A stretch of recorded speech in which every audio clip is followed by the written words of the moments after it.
Good afternoon, everyone. How is everyone doing today? Wonderful. My name is Grace Murray. I would like to welcome you to the Freer and Sackler Galleries today. We are delighted that you have joined us for this special day. We have several events going on, which I'll tell you a little more about. We have first a Rakugo performance, which we are thrilled to offer as a partnership with Nhk World Tv, the US branch of the Japanese public broadcaster. So we're delighted to have many folks from NHK here and our performer, Katsura Sunshine, who you'll hear more about in just a moment. So after the performance takes place, we invite you to stay for a conversation, a short Q&A with the performer, and also with one of our co-curators of the Inventing Utamaro exhibition, Dr. Julie Nelson-Davis. Following that, at 2 o'clock, we will have a discussion here between the two curators of the exhibition and a guest scholar who we have joining us today, Dr. Amy Stanley from Northwestern University. So we hope you'll join us for all parts of this exciting day. Before we get started, I would like to just let you know that we are going to be recording and live streaming this event. So you can watch it on YouTube later, and it's on the Freer Sackler Facebook page now. And before we get started, if you could please be sure to turn all of your mobile phones and devices to silent. Thank you. Okay. So I would like to introduce our MC for the program today, Ms. Georgette Furukawa Martinez, and she's going to get us started.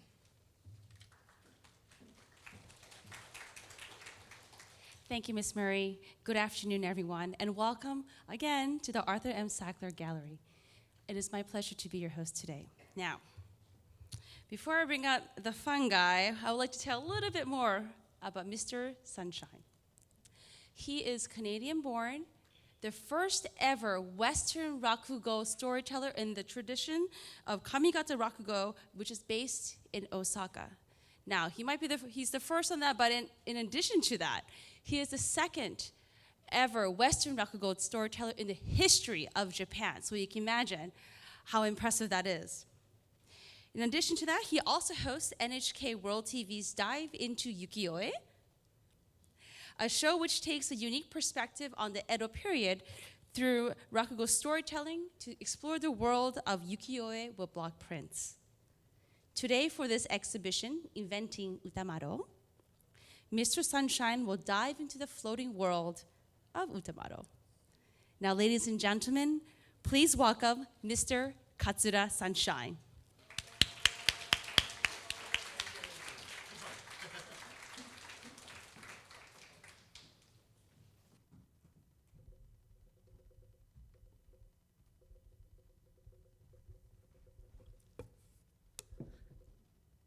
Hello, ladies and gentlemen. Thank you very much for coming today. I am a traditional Japanese Rakugo comic storyteller, and my name is Katsura Sunshine. Thank you very much. I would like to just take a quick survey of the audience. If you have seen Rakugo comic storytelling before, please raise your hands. Anybody seen? If you have never seen Rakugo comic storytelling, please raise your hands. I guess that would be the rest of you. That's great. When I perform for people that have never seen it before, both in Japan when we perform or abroad, we usually start with a little bit of an explanation. And the explanation goes like this. When we perform Rakugo, we use only two props, only two objects. In Japanese, we call this sensu. I'd like to teach you a little bit of Japanese today. If you'll repeat after me, please. In Japanese, we call this sensu. Sensu. Yes, good pronunciation. Yes. In English, we call this a fan. You don't have to say fan. In Japanese, we call this tenugui.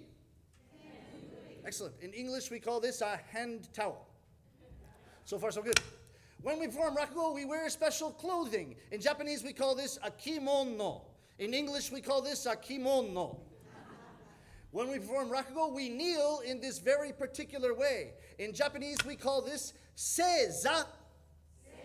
In English, we call this punishment. Then you have that much of an explanation, you're ready to go. When we perform in Japan, we start with a polite greeting to the audience, a formal greeting to the audience. I would like to create, before we begin, just a little bit of a Japanese atmosphere here. There is actually a job to do for the audience as well. You can't just sit there and listen. In Japan, if the audience is high class and educated and enthusiastic, when I go down to bow at the end of my formal greeting, it is the signal to the audience to break out into thunderous applause. Everybody ready I'll translate all Japanese I do today into English after, so if you don't speak Japanese, don't worry, but the greeting in Japanese goes something like this. 皆様ご来場いただきありがとうございます。厚く御礼を申し上げます。私、こう見えても落語家なんです。桂三氏改め六代桂文氏の15番目の弟子の桂さんに輝くと書きまして、桂サンシャインでございます。どうぞよろしくご指導ご鞭撻のほどお願い申し上げます。Yes. Great. Very Japanese atmosphere. Excellent. In English, the same greeting goes like this. Ladies and gentlemen, thank you for coming. So sometimes English is shorter. Then we have other greetings in Japan. We have one that says, 皆様遠いところからお忙しい中お越しいただきまして恐縮でございます。In English, ladies and gentlemen, I would like to express to you my sincerest gratitude for having taken the trouble to come from a faraway place at a busy time in your lives. So sometimes English is longer. Now in Japan, people know that this is just a formal greeting. People don't think anything of it. We say it at formal occasions all the time. In other countries, it doesn't necessarily work.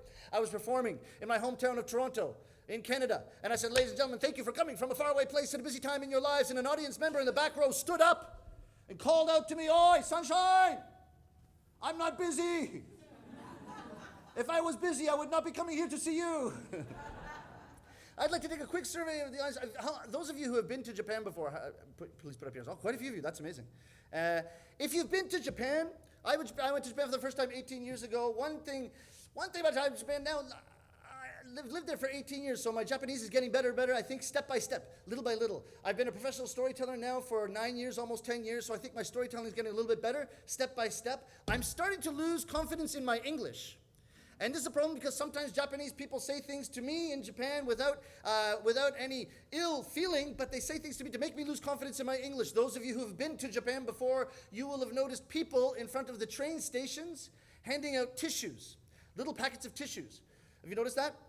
And at first I thought these were free samples from the tissue companies, but then I realized that that's not the case, that this is actually advertising. In every tissue package, there's a little advertising card. And the thinking is this: if I give you a leaflet or a pamphlet or a piece of paper, you'll just throw it out.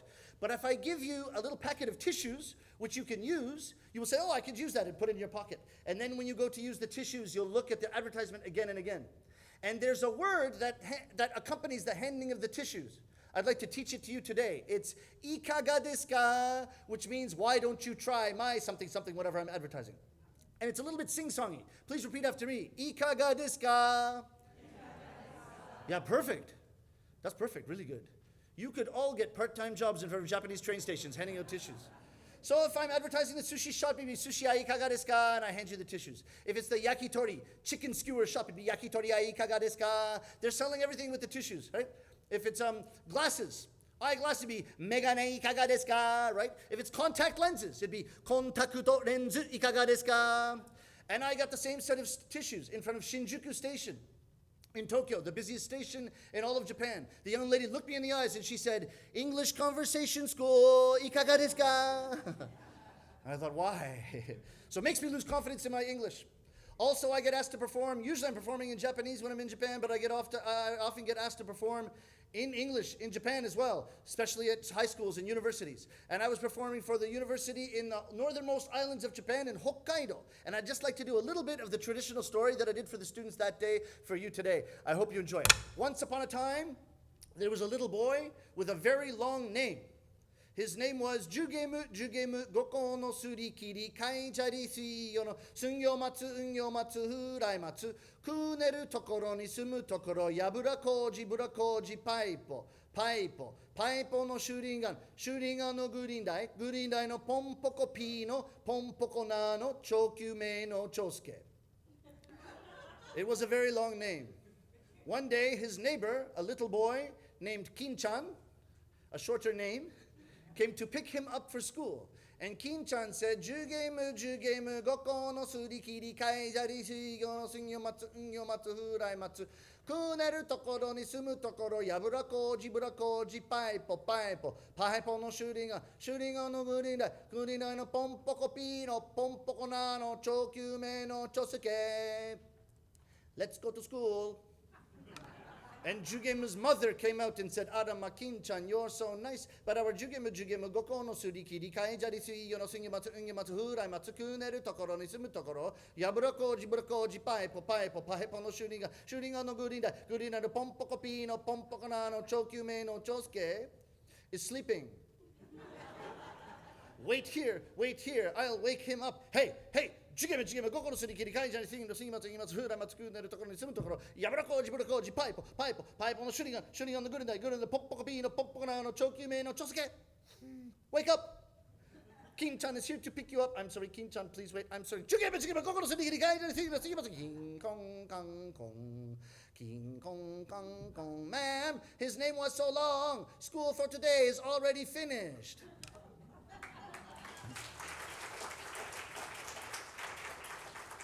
2 or 3 days later, this Jugemu and this Kin-chan got into a fight. Jugemu hit Kin-chan on the head.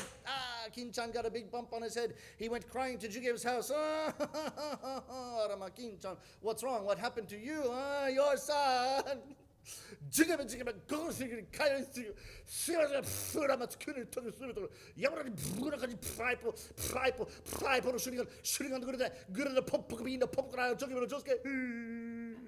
hit me on the head.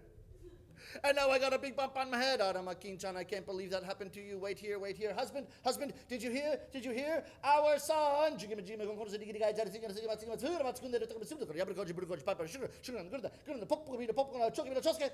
Hit Kin-chan on the head, and now he has a big bump on his head. What do you think about that, husband? What do you think about that? What did you say? Your son. Kin-chan. There's no bump here on your head. His name was so long. The bump went away.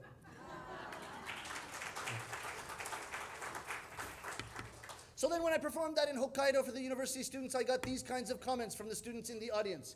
Mr. Sunshine speaks very good English. I was surprised. So Mr. Sunshine's English sounds almost as good as a native speaker's. I said almost, right? Yeah. So today I'm going to do a short Rakugo story, and the theme is Ukiyo-e. And there's a particular artist of Ukiyo-e is Utamaro. Utamaro was a very famous artist, and we'll talk more about him and the biographical aspects of his life later. But he specializes in something called bijinga. And bijinga means pictures of beautiful ladies. And so a lot of the Ukiyo-e woodblock prints that have come down to us of his are of beautiful ladies. You've probably seen a lot of these before. They've become very, very famous. I actually thought when I first started studying Ukiyo-e that Ukiyo-e meant woodblock prints. And that's a misconception because so many of the prints come down to us in the forms of prints that were printed on the woodblock in the woodblock style. But actually, the original, even the woodblocks were painted as paintings. And there's another kind of woodblock, kind of Ukiyo-e. The word Ukiyo-e means picture of a floating world. And it was thought that Edo, in the Edo period, was such a fantastical place that it was like a floating world. And these were representations of it. But there are ukiyo-es that have not come down to us as prints. They're called niku-hitsuga, which are actual paintings. And the ones on display here, the 3 famous paintings, which will be the subject of my short Rakugo story, are this. So you'll notice that they're far bigger than the standard ukiyo-e prints, which are about this size. So I hope you enjoy this brief Rakugo presentation that features ukiyo-e woodblock prints and ukiyo-e niku-hitsuga and Utamaro. Jinbei-san! Hello! Anybody there? Jinbei-san, who is it? Oh, I was wondering who it was. It's you. Bobby-kun, come on in. Jinbei-san, are we going to be talking about ukiyo-e today? Yes, of course. Today we have 3 different works of art. 3 different works of art. That's more than usual, yes. 3 different works of art, but they have a theme. Oh, what's the theme? The theme is mystery. Oh, that sounds like a good theme, yes. And there's also a sub-theme. A second theme. It's things are not always as they seem. Things are not always as they seem. Isn't that a mystery? Yes, you're right. I guess they're 2 of the same theme. I see. So what works of art are we going to be talking about? All right, I'll show all 3 to you. Please take a look. Look carefully. Here, and here. What do you think? Oh, Jinbei-san, that was too fast. How can I get an impression of these works of art so quickly? But even looking at them for 1 second, I think you can get some kind of impression. Can't you, Bobby? What kind of impression did you get? Just think. Well, let me see. All of them had very bright colors. They're very bright colors, but the overall color scheme of all of them were quite different. They had a lot of people. And I would judge by the kimonos that the people were wearing that they were mostly ladies. Very good. You see, you were able to observe a lot of things about these prints just from 1 second. These works are remarkable because they're full of mystery, irony, things not being what they seem, contradictions, layers, everything that makes a great mystery, everything that makes Ukiyo-e fascinating. Why don't we look at the first work of art here? Oh, what do you think? What do you see? Oh, okay. Oh, this is interesting. Oh, there's a lot of ladies in kimonos, and there's someone playing the shamisen, and also another lady is smoking the kiseru, the traditional pipe. Jinbei-san, I think this might have been the traditional and famous pleasure quarters of Yoshiwara in Edo. Very good observation. Everything points this to being Yoshiwara in Edo. Now, for question number 1, what season do you think this is? The season. Well, I observed the cherry trees and the cherry blossoms, so I'm going to say this is springtime during cherry blossom viewing season. Excellent observation, Bobby-kun. Now, here's the first mystery. What if I were to tell you that there were no cherry trees in Yoshiwara? No cherry trees in Yoshiwara. No cherry trees in Yoshiwara. All right. I would answer you that this was possibly not Yoshiwara. No, this is Yoshiwara. All right, this may be Yoshiwara, but these are not really cherry trees. No, these are actually cherry trees. All right, then this scene could not actually have happened, and it was a fantastical kind of scene that was born of the imagination of the artist, Utamaro. No, this scene, as far as the cherry trees in Yoshiwara, actually happened year after year. I'm sorry, Jinbei-san, this is too much of a mystery for me. Please explain it to me, all right? Yoshiwara was built on rice paddies far from Edo, a great distance off. For as far as the eye could see, all you saw was rice paddies. There wasn't a cherry tree to be seen. But during cherry blossom season, you need cherry trees to admire the blossoms. So they actually went into Edo and took cherry trees and uprooted them and brought them to Yoshiwara and planted them there for the duration of the cherry blossom viewing season. When the season was over, they put them back where they belonged until the next year, and they continued this year after year, generation after generation. That's fascinating, Jinbei-san. So I guess the big theme in Yoshiwara was that everything was show business. Exactly. Next question. What do you think of the customers here in the pleasure quarters in this painting? The customers, yes. All the pretty women and the men, the customers that came to see the men. Jinbei-san. There's no men in this painting. Exactly. All right, so that means there are no customers. No, there are customers. So the men are dressed as women. No, there are no men dressed as women in this painting. So the men are hidden somewhere. No, there are no men who are hidden. All right, I'm going to guess that the customers were women. Exactly. Really? So what, did they have some kind of special ladies' day at Yoshiwara? No. Ladies' day was invented in an izakaya in Shinjuku during the bubble period in Japan. There was no ladies' day in the Yoshiwara period. Actually, this is where this painting crosses the line into fantasy. This was part of the imagination of Utamaro. He loved painting beautiful women. And not a man to be seen. Not a man to be seen. Why would he have painted such a scene? A very high-level joke. The reason he might have done it is unclear, but possibly he liked his women so much that if he painted a man in the middle of the scene, he would have been jealous. He wanted to be the only man in the picture. Yes, you know what, Jinbei-san? That's fascinating. I knew that about Utamaro. He loved to paint the beautiful ladies. You know, I remember he painted one of a young lady who was just an ordinary waitress in a tea house. And soon, she became very famous because of the print by Utamaro, because it became so popular that there were lineups of men outside the tea house that just wanted to meet her. I heard that there was one customer, one man who would order 50 cups of tea just to be able to talk to her. Painting beautiful women was Utamaro's specialty. Very high-level joke. Now let's look at the next painting. What do you think about this? I see. This is very similar in that there are lots of ladies and no men in the picture. Could this be another pleasure quarters? Exactly. This one was not Yoshiwara, it was the pleasure quarters at Shinagawa. Shinagawa is the first stop on the Tokaido Road from Edo to Old Kyoto. And it is even still a Shinkansen bullet train stop even today. Ah, I see. So it does have some similarities to the previous painting. Yes, it does. Yes, it does. But there is one thing that's different. Actually, you said there are no men, but there is one man in this painting. Can you find him? Well, one man in this painting. Wait a minute. Wait a minute. Is there... Jinbei-san! I found him. Oh, good. So you can see him. No, I can't see him. Oh, but you said you found him. Yes, I found him. So you can see him. No, I can't see him. Oh, Bobby, you're really getting into the spirit of mystery yourself. Please explain what you mean. Jinbei-san, I think the one man in this painting is the shadow that you can see through this paper door. Exactly. Good eye, Bobby-kun. That's exactly who it is. The one man in this painting is hidden behind the paper door and he's just a shadow. Some people think that this might be Utamaro himself.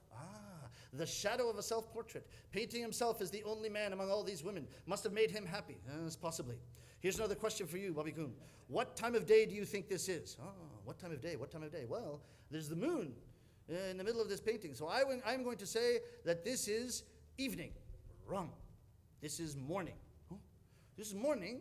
Even though there's a moon, this is morning because you see the moon. Wait a minute.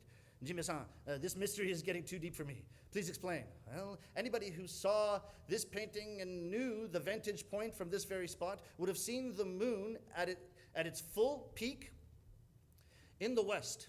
Now, if you want a full moon in the west, you need sunshine. Everybody needs sunshine. This is a signal to the audience for tremendous applause. Everyone needs sunshine.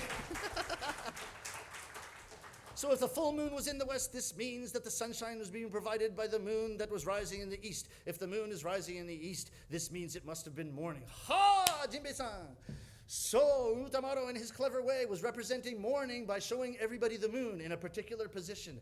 This is a great display of the Edo spirit of iki, or sophistication, or understatement. I love it. Yes, exactly. Now let's take a look at the last painting. This is the snow at Fukagawa. Oh, interesting. Similar to the other two paintings, because there's a lot of women. But Jinbei-san, this doesn't look like pleasure quarters at all. Oh, there's food left over that people have been eating, and there's dishes. Wait a minute, I think this looks like a restaurant. Exactly. Good eye, Bobby-kun. This is a restaurant, a ryote kind of drinking restaurant. Right. So it's not the pleasure quarters this time. No, it's the pleasure quarters. Oh, I thought you said it was a restaurant. It is. It's a ryote restaurant. Oh, I thought you said it was the pleasure quarters. I did. It's the pleasure quarters. Wait a minute. Jinbei-san, these mysteries, they're getting too much for me. You're going to have to explain this one to me as well. It goes like this. In Yoshiwara, the pleasure quarters were sanctioned by the government, but a place like Fukagawa were not sanctioned. So they couldn't have the pleasure quarters out in the open, so they had to have a front. And this particular establishment had the ryote, a restaurant, a drinking place, a drinking establishment as a front. But there's a hint that tells you what's going on. Look over here to the side of this picture. What is this lady carrying into the back? She's carrying the futons. I see it. She's carrying the futons. I know what's going on. Exactly. Anybody in the Edo period would have taken this as the artist nudge, and wink, telling everybody what was going on. You can see a scene of a restaurant, but everybody knew exactly what kind of place this was. Ha, Jinbei-san, fascinating and full of mystery. I see. But you know what? This particular print has a much chillier atmosphere than the other two. Well, it's very wintry, isn't it? First, you look at the trees. The branches are being weighed down by the snow, and then you have the ladies over here huddling for warmth over the hibachi. And above and below, kind of framing the picture, you have a very chilly mist or cloud or perhaps even snowy mist or something like that. It's a very cold atmosphere, isn't it? Yes, exactly. You know, the meaning of Ukiyo-e is picture of a floating world, and this seems to be exactly that, picture of a wintry floating world. It is also thought that Utamaro painted this painting in the winter of his years. Jinbei-san, that's fascinating. Oh, I like it. You know, here you have three similar paintings, similar in the fact that their theme are the pleasure quarters, but they're very, very different. The colors are different, and the feelings are different, and the atmosphere is different. They're also different sizes. But you know what, Jinbei-san? I have a feeling that with all the differences, in a mysterious way, to me, these three paintings feel like a set of some kind. Very good observations. Your feelings are right. Let's go back to the painting before we saw the moon at Shinagawa. Actually, there's a little bit of a hint here from Utamaro that these may actually be a set. There is a poem written into this painting. Let me read it to you. Terutsuki no kagami no wo nuite, tarumakura, yuki mo kon kon, hana mo sake sake. In English, under the reflection of the shining moon, an empty sake cask for a pillow. The snow heaps higher and higher. The flowers bloom brighter and brighter. Oh, it's a beautiful poem, yes. This poem represents one of the many Japanese phrases that represents the beauty of all things.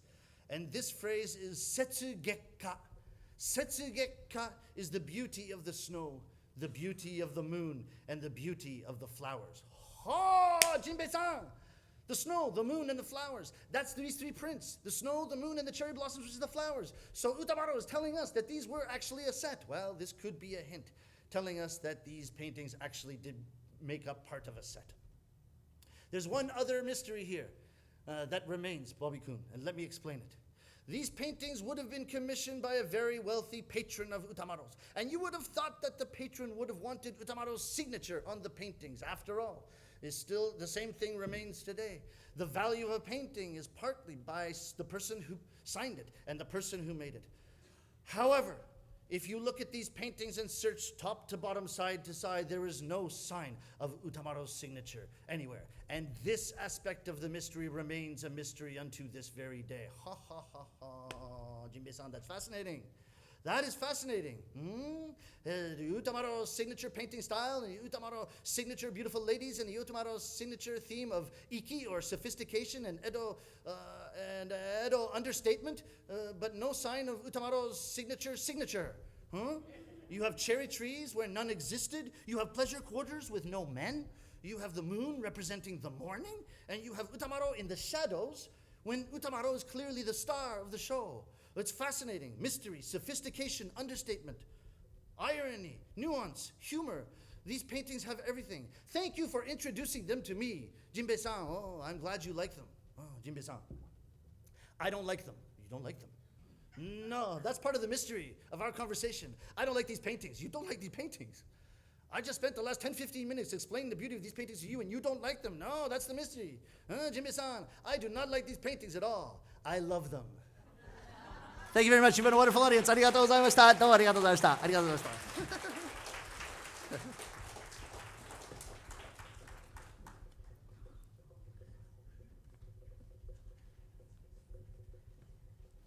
Just part of the entertainment is me struggling to get down safely with my legs asleep.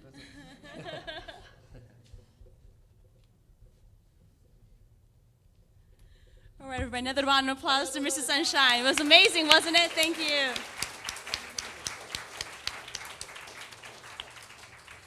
Now, while Mr. Sunshine takes a short break, please allow me to introduce you to NHK World TV, where you can watch Mr. Sunshine's show, Dive into Ukiyo-e.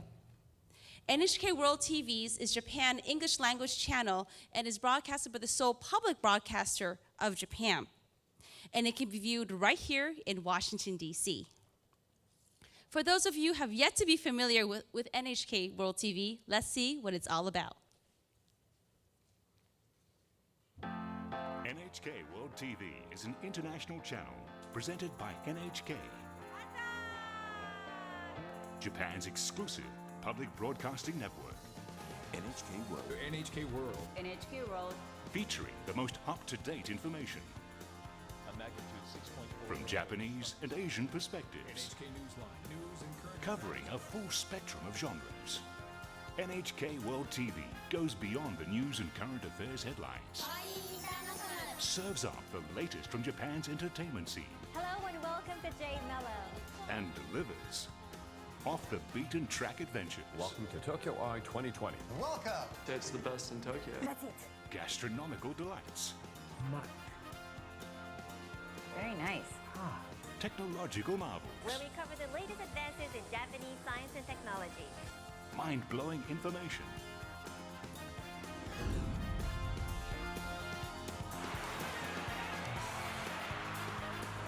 in-depth and wide-ranging, broadcast from the rising city of Tokyo. NHK World TV, your gateway to Japan. Now, this particular gateway to Japan can be watched right here in the DC area. So you can watch it on over the air on 22.4, Comcast channel 268, and Verizon 480 through our partnership with MPT. In addition to that, you can watch it on our website and on our free app. Yes, there's always an app for everything. So you can watch it on the free app. It's really cool. And there's about 40 programs on video on demand. And in addition to that, you can find actually all that information on that handy-dandy flyer that you received when you got in. If not, we have some of there in the back corner. Now, getting back to the fun stuff, we have a special treat for you today. We're going to have a short talk session with Mr. Katsura Sunshine and also with Dr. Julie Nelson Davis, who is the co-curator of this exhibition, Inventing Utamaro. Please welcome back Katsura Sunshine and welcome Dr. Julie Nelson Davis.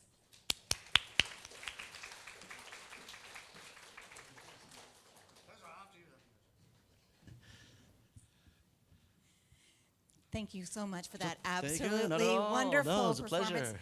Mr. Katsura, or may I call you Mr. Sunshine? Just call me Sunshine. No, Just Mr. call No, you Sunshine? Mr. Oh, Yeah. okay. Lovely. It's Sunshine, just call me just Sunshine, such a yeah. pleasure to have Thank you. here Pleasure today. being here. Great audience. Holy Yeah. smokes. Fantastic. Great audience. Yeah. And it's always great to have enthusiastic people in the audience. So I want to start by asking you, how you got into Rakugo? We don't start with that. We should start with Ukiyo-e, I think. Oh, So okay. let's start with Ukiyo-e. All right. I would like to know about your meeting with Ukiyo-e, the love story. Well, I don't want to give away too much of the show that they're putting together.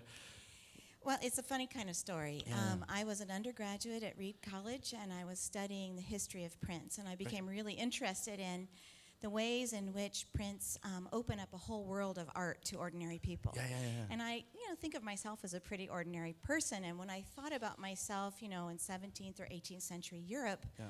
surely I wouldn't be able to have a Rembrandt painting in my house as an ordinary person, but I might be able to have a more ordinary object like a Rembrandt print, Yeah. right? Because those are cheaper.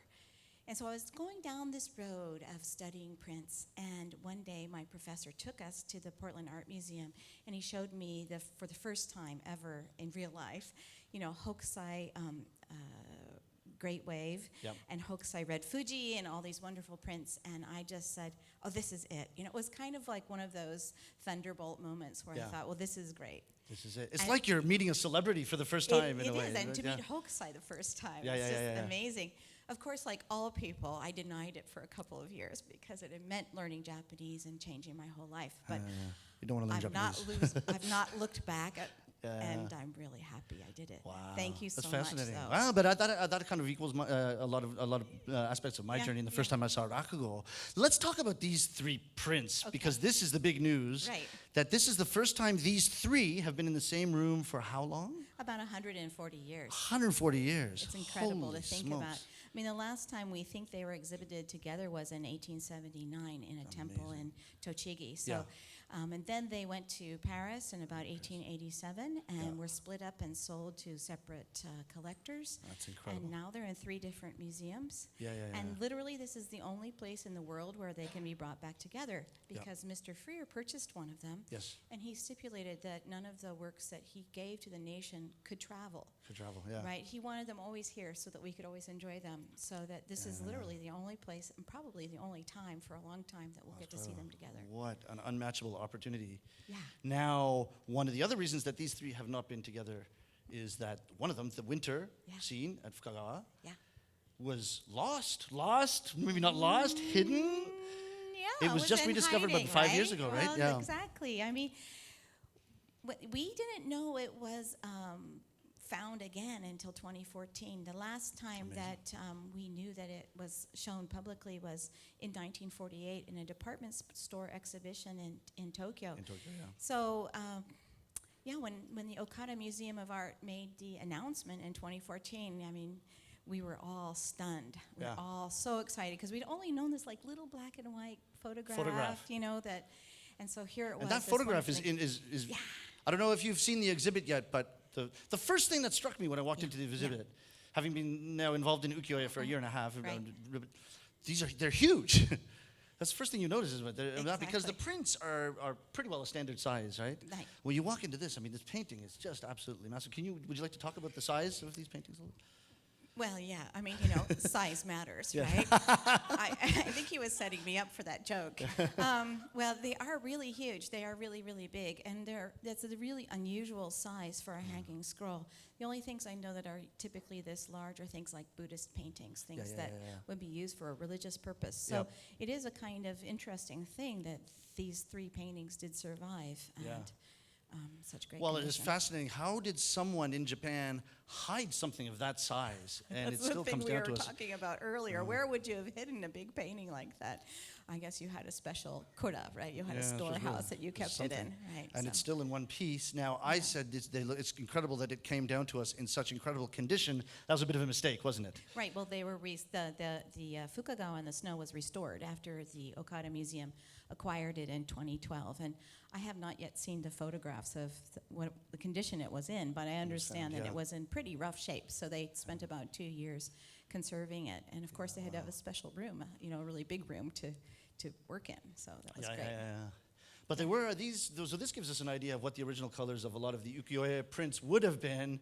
I very authoritatively used to tell people that Ukiyo-e prints had extremely damp colors and not bright, and this was part of the Japanese ethos of not having things too gaudy and understatement, and actually they had just faded. That was the problem, right?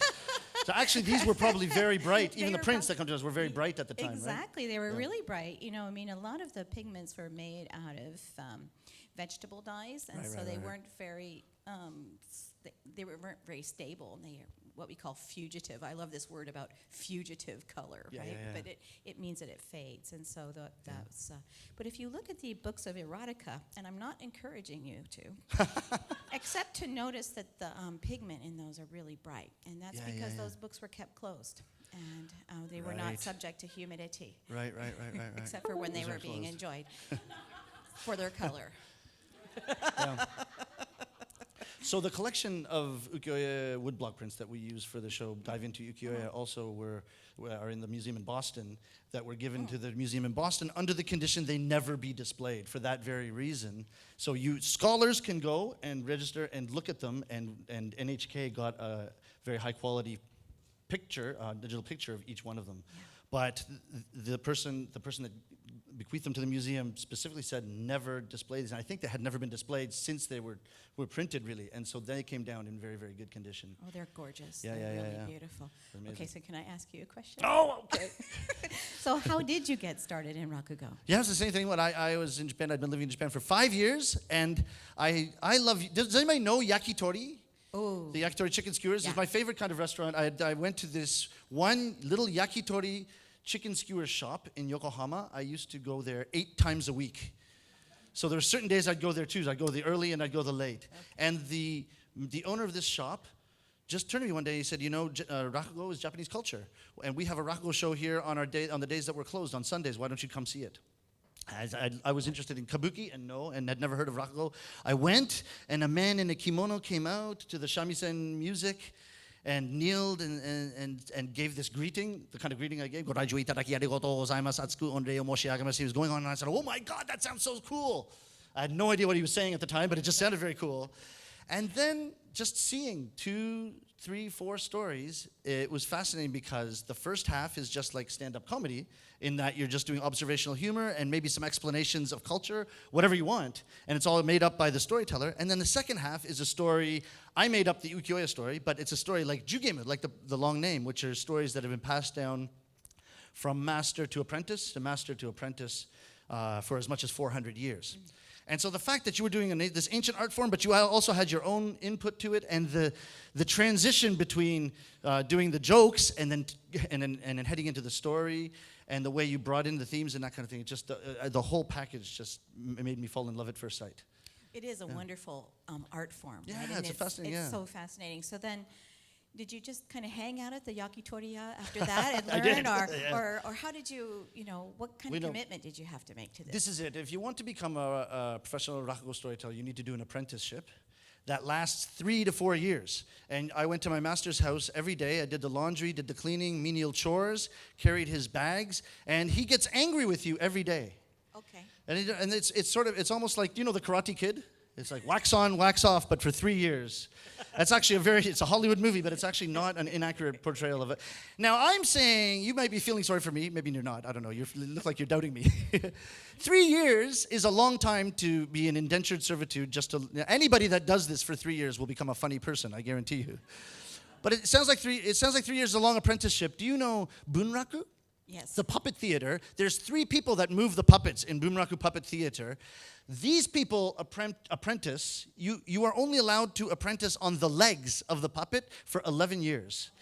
And then you graduate to left hand only, and that's another 11 years. And then finally you get to move the head and the right hand, and that's when you become a master. So that's a 22-year apprenticeship. So we got it pretty good. But still, during the 3 years, it's a slog, yeah. Yeah, it is a slog. Yeah. So, you know, one of the interesting things, though, is that you've created Rakugo in English, and we were talking about this earlier. And so how did you decide to do that, and what are some of the things you have to think about when you do Rakugo in English? Yeah, it's interesting. Actually, at first, my master and I got together and tried to figure out how we would translate it and adapt for culture and all that kind of thing. And I realized after performing abroad, I started 5-6 years ago, I realized that just not doing anything, just straight translation, just preserving the rhythms and the pauses and doing the stories exactly how my master would do them in Japanese is the most entertaining for the audience, is the most interesting for the audience, and not changing anything is actually gets the most laughs. So once I discovered that, my job got so easy. I didn't have to change anything,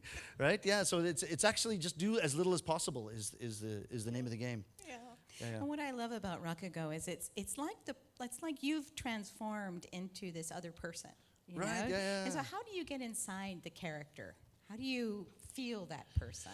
Yeah, it's just a lot of repetition. A lot of repetition. A lot of repetition. But it's actually that's fascinating because we're not doing much to change the characters. And I ask students, this leads to a question. I ask students, how am I changing characters? And a lot of them say, well, number one, you're changing your voice.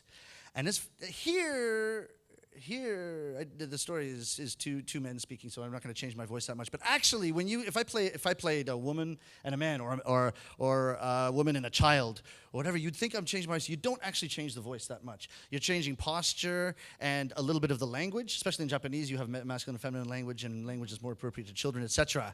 You're changing everything, but you're really not changing your voice too much. You really conserve energy.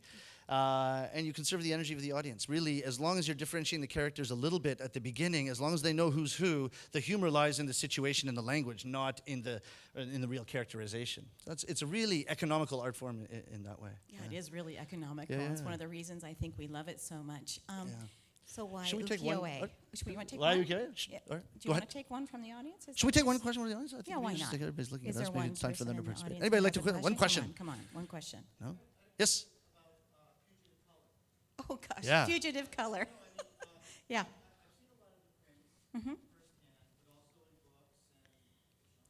Right.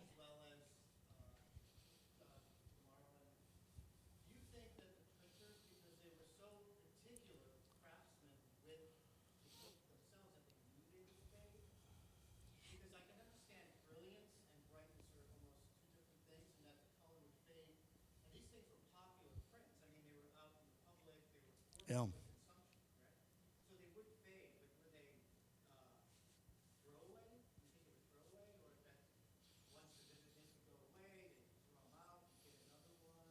That's a good question. Yeah, no, this is a great question. The question is if the printers knew that the ink was fugitive or not, right? And then when the pictures would fade, would they just throw them away? This question about the fugitive nature of the color is a really interesting. One of the ones that we know is very fugitive is this light blue color. And that would fade pretty quickly. And so we know that often when they struck the print, that color was there, and it might be gone, in a year or two. Now, I worked with a conservator up at the Museum of Fine Arts Boston, and we were looking at a hand scroll that had this particular fugitive color in it. And one of the things she says is that she wonders if sometimes they deliberately printed it faded. So you could choose to have it bright, or you could choose to have it faded. And then the other question is really about whether people kept them, right? And I think a lot of people threw them away, but a lot of people did keep them. Otherwise, we wouldn't have so many, right? Yeah. But we know that in the period, people put them in albums and they put them in boxes. But sometimes they also pasted them up on the wall, right? And they used them in the way that we use things like posters. So there's a kind of range of uses. Yeah. Right? Interesting. Yeah. Yeah. How about one for Sunshine? How about no? I mean, how Round of applause. about a Yeah, I'll just take a round of how about applause. a question for Sunshine. Any questions? Question for Sunshine? Yeah. Just had a question about conserving the colors. You say they were fake. Did they actually re-watercolor with more brilliant watercolor? Some people have touched up prints over time, yeah. But let's ask him a question. Oh, that's all right. That's all right. Yeah, back Actually, here. What's your favorite story from Oh, good question. I love doing the kid with the long name. Yeah. And then there's one more story that I've been doing recently. It's called Chiri Totechin, and it has a lot of aspects of Japanese culture in it. But it's about there's two guests of a guy whose is his birthday, Dan-san's birthday, and one compliments everything that comes out on the table, but there's one other guest that's very, very particular about everything. He doesn't like everything. He thinks he knows about all the foods, and everything's boring. And so the two other ones feed him some rotten tofu with a lot of wasabi and chili peppers in it, disguised as a kind of sake snack from Nagasaki, and then they watch in delight and drink while he's trying to swallow this down. I won't tell you that. I will be performing this story off-Broadway at the Soho Playhouse starting in November for at least a 6-week run, but it's an open-ended run, so I might be off-Broadway for a while. So please keep up on the internet. We'll be turning the Soho Playhouse into a traditional Japanese Rakugo theater, and I'll be parking in New York for a while. So if you have time, please come out to New York. Thank You'll you see so Chiri much. Totechin, yeah. Oh, yeah, that'd be great. I want to talk about one last thing. Can I ask Okay, you? yes, yes. Because the question about the colors Oh, boy. actually reminded me Yes. of the process. I'm not sure if everybody knows the process Right. of the Ukiyo-e, Yeah. where the painter painted, but then you had other people involved in the process of actually printing out the print, Yeah, which is exactly. amazing. And this is one of the really interesting things to me is that it's really a product of collaboration. The Collaboration, yeah. name that you have on the print when it says Utamaro, that's the name of the person who designed the image, and he would submit a sketch. It might be a fully rendered sketch. It might even have color in it. But then that sketch would be transformed into the thing we think of as the print by the master carvers. And they would carve the key block line, which is all the black contour lines. That would be the first part of the print. And then every color thereafter would be printed with a separate wood block. And what's kind of incredible about that when you start to think about it is if there are 10, 12, 14, 16 colors, right, the registration has to be perfect. Yeah. And this would all be funded by the publisher usually. So the publisher would be kind of, if you think about movies are also collaborations. The publisher would be the person who would be like the director / producer, right? The person who put up the money, who directed the whole project. Yeah. Yeah. So the carver had to have a lot of skill to make sure that every single separate wood block had the proper colors, the proper carvings to align the colors in exactly the right way. Yeah. I admire the final person in the process, the printer, almost the most in a way. Yeah, the printer is pretty incredible, right? Yeah. Because they have to get the colors in the right place. That's right, yeah. Exactly. Just right? just a half a millimeter or a tenth of a millimeter off, and it becomes like a blurry print, right? Exactly. That's incredible. And it's amazing, too, when you think about how cheap they were, right? Yeah, I mean, Absolutely. we don't have many prices, but the one price that we always quote is about 16 mon, and for 20 mon, you could get a lunch of soba noodles. So you could buy a print instead of having lunch. So that's what I always like to think about, you know. Fascinating. Thank you so much. Thank you. Oh, Yeah, it's been wonderful great. meeting you and talking to you. Lovely. Thank you so much. Thank you. 勉強させていただきました。ありがとうございました。ありがとうございました。はい、ありがとう。Thank you very much. You've been a wonderful audience. ありがとうございました。More to come. Thank you both. And if you'd like to learn more about Dr. Davis's fascinating work, on our show, Direct Talk, she'll be talking about her passion about Utamaro and also her passion about studying Japanese art. The program is scheduled in the United States on July 3rd, so one day before the 4th. Then after that, you can watch it on the app or online for 2 weeks. Now, everything again is on the flyer, so check things out. And again, thank you very much for being here. And please get up once more for Mr. Sunshine and Dr. Davis.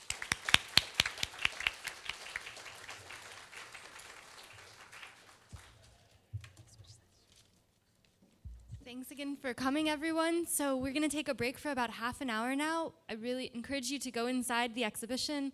This is a great opportunity to see the set of 3 paintings. And then at 2 o'clock, we will begin a conversation here that is called Beyond Images of Beauty, Women's Lives in Edo Period Japan, with Dr. Amy Stanley and with our 2 curators, Dr. James Ulak and Dr. Julie Nelson Davis. So come back and join us for that. Thank you, everybody.